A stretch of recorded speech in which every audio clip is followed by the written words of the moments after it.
Good morning. Today, we delve into a story that has shaken the digital world to its core. On October 14, 2025, the U.S. government announced a historic seizure, 127,271 bitcoins, worth over $14 billion. This unprecedented event marks one of the largest digital asset seizures in history. This was the result of a sweeping investigation into a global cyber fraud empire. The meticulous work of digital forensic experts and law enforcement agencies worldwide culminated in this significant breakthrough.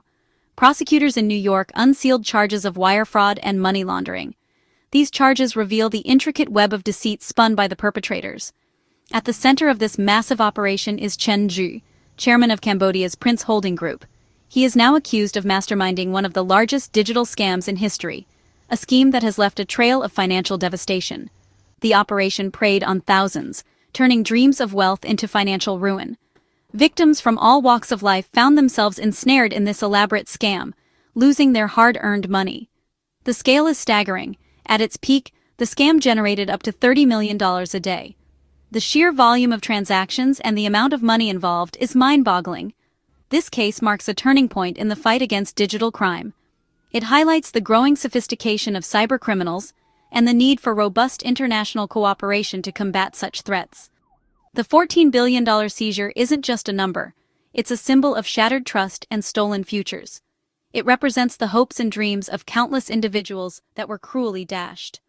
As we unravel this story, we'll see how technology, greed, and cruelty collided on a global stage. Stay with us as we explore the depths of this digital deception and the efforts to bring justice to its victims. Who is Chen Zhi? Known as Vincent, he's a 38-year-old Chinese national who built a powerful image as a Cambodian business tycoon. As chairman of Prince Holding Group, he mingled with elites and advised Cambodia's prime minister. But U.S. prosecutors say this was a front for a vast criminal enterprise. Chen allegedly directed a global scamming network, using his influence to launder billions and evade law enforcement. His company dominated both legitimate and shadow economies in Cambodia. Despite his public persona, Chen is now an international fugitive, wanted for orchestrating one of the world's most audacious frauds. If convicted, he faces up to 40 years in prison. The man who once thrived on deception is now the target of a global manhunt. The scam's method is chillingly called pig butchering. The name itself is a grim metaphor. Just as a pig is fattened up before slaughter, victims are carefully groomed, their trust and hopes built up, before being financially destroyed. This isn't a simple con, it's a calculated psychological attack that preys on human vulnerability and loneliness. Scammers, using fake profiles, build trust with victims over weeks or months, often posing as friends or romantic partners.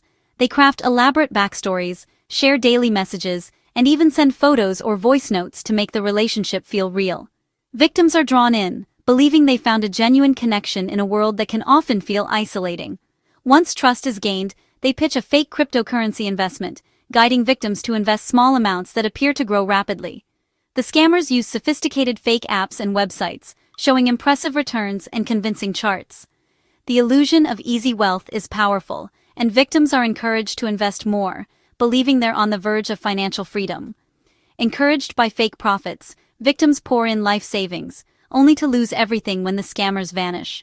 The emotional devastation is immense.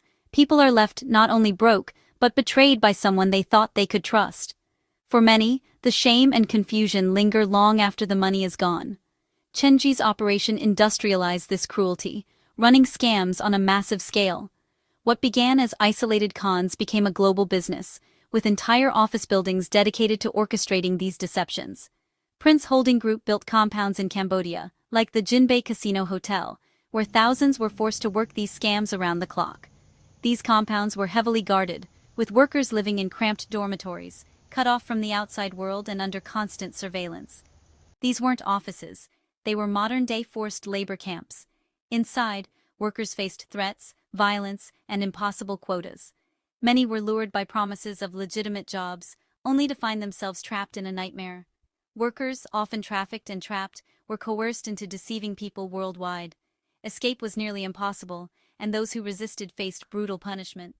The human suffering extended far beyond the scam's victims. It was built on the backs of the exploited. The operation's sophistication and brutality set it apart.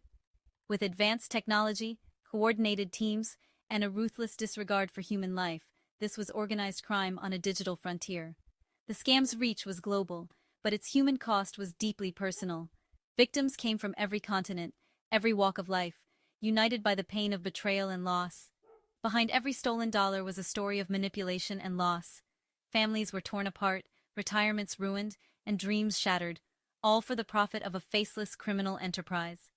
This was cybercrime at its most ruthless, a chilling reminder that behind every digital scam there are real people, real suffering, and a web of cruelty that spans the globe. The billions stolen were built on the suffering of thousands. Behind every dollar lost, there is a story of pain, manipulation, and shattered dreams. This is not just a tale of financial crime, but a human tragedy unfolding in the shadows. Migrant workers from across Asia were lured to Cambodia with false job promises, only to be trapped in guarded compounds. Many left their homes and families, hoping for a better future, only to find themselves in a nightmare they could not escape. Their passports confiscated, they were forced to run scams under threat of violence.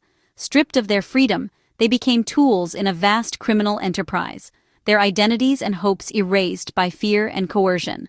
The indictment details brutal conditions, beatings, abuse, and constant fear. Many endured physical and psychological torment with little hope of rescue or justice. These workers were victims too, caught between survival and complicity. Forced to choose between obeying their captors or facing violence, many struggled with guilt and despair, knowing their actions hurt others. The impact rippled worldwide. In 2024, Americans alone lost $10 billion to scams like these. The web of deception stretched across continents, ensnaring unsuspecting victims from all walks of life. Victims ranged from retirees to young families, left devastated financially and emotionally. For many, life savings vanished in an instant, replaced by anxiety and uncertainty about the future. The trauma extended far beyond money. Shame, depression, and isolation followed. Many victims suffered in silence, afraid to share their stories or seek help, haunted by the betrayal and loss. The UN estimates over 100,000 people in Cambodia were forced into such operations. Each number represents a life uprooted, a family torn apart, and a future stolen. Chen Zhi's empire thrived on exploitation at every level. While the masterminds lived in luxury, the workers endured misery, and the victims faced ruin. This is modern slavery, hidden behind digital screens. It is a crime that transcends borders, fueled by greed and indifference, and it demands our attention and action. While victims suffered, Chen Zhi lived in luxury. He spent billions on yachts, private jets, and lavish homes, laundering stolen money through shell companies and gambling fronts. His taste for excess included buying a Picasso painting, an emblem of his criminal wealth. Each extravagant purchase was another layer in his money laundering scheme. Authorities are now tracing and seizing these assets, aiming to return value to victims. Chen's lifestyle was a stark contrast to the misery he caused. His fortune was built on deception and pain. The indictment was just the start of a global crackdown. The US and UK designated Prince Holding Group a transnational criminal organization, freezing assets and imposing sweeping sanctions. These moves cut the syndicate off from the global financial system, crippling its operations. The Department of Justice made clear this is a top priority and more charges are likely. The $14 billion Bitcoin seizure struck a major blow, but the pursuit continues. Experts say dismantling groups like Prince is key to collapsing the wider scam economy. Even leaders hiding abroad can't escape financial justice. The message: digital criminals are not untouchable. Chen Zhi's case exposes a vast, industrialized scam economy in Southeast Asia.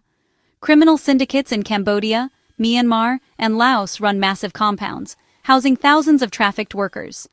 These operations generate billions through scams, online gambling, and identity theft. Corruption and weak law enforcement let these networks thrive. Companies like Prince Holding Group provide the infrastructure for this shadow economy. The international crackdown aims to disrupt the very foundation of this criminal ecosystem. This is a battle against modern slavery and global fraud. For victims, the $14 billion seizure brings hope and heartbreak. Many lost everything: retirement funds, homes, and peace of mind. The psychological toll is immense, with victims often suffering in silence.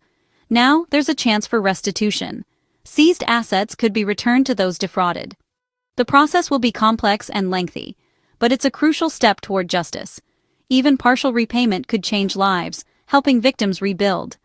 Law enforcement's commitment goes beyond punishment. It's about making victims whole. The path to recovery is long, but this case marks a vital beginning. The fight is not just for justice, but for restoration. For many, hope is finally within reach. This case is a stark warning for anyone navigating the digital world. Be wary of unsolicited contacts, especially those steering conversations toward investments. Promises of guaranteed high returns are almost always scams. Always research independently. Don't trust links or platforms from online acquaintances.